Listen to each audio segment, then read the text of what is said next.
Hello guys, আমি Suparna and welcome to my another blog. তো আজকে জামাই ষষ্ঠী উপলক্ষে একটা নতুন চটজলদি রেসিপি তোমাদের সঙ্গে শেয়ার করে নিচ্ছি, যার নাম ভাপা চিংড়ি। তো চলো দেখে নেওয়া যাক রেসিপিটা কিভাবে বানাচ্ছি।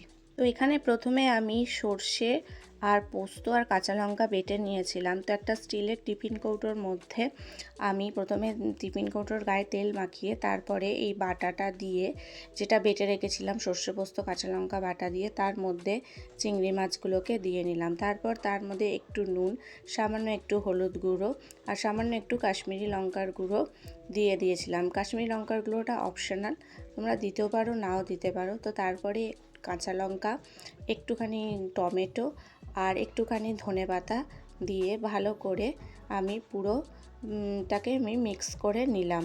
তো ভালো করে একটু মিক্স করে নেওয়ার পর এরপরে আমরা ওপর থেকে একটু কাঁচা সর্ষের তেল ছড়িয়ে দেবো, দিয়ে ঢাকনাটা বন্ধ করে দেবো। এরপর কড়াইতে একটু জল বসিয়ে তার মধ্যে জলটাকে খানিকটা গরম করে তার মধ্যে একটা ঝিক বসিয়ে ঝিকের ওপর আমি টিফিন কৌটোটাকে বসিয়ে দিয়ে ভেতরের রান্নাটাকে আমি ভালো করে ভাপাতে দেবো। তো 15 থেকে 20 মিনিট ভাপাতে হবে। তো তারপরে তৈরি হয়ে যাবে ভাপা চিংড়ি। গরম ভাতের সাথে এটা খুবই ভালো লাগে। তো আজকের এই রেসিপিটা তোমাদের কেমন লাগলো জানিও, আর আমার চ্যানেলটাকে লাইক, কমেন্ট, শেয়ার, সাবস্ক্রাইব করতে ভুলো না।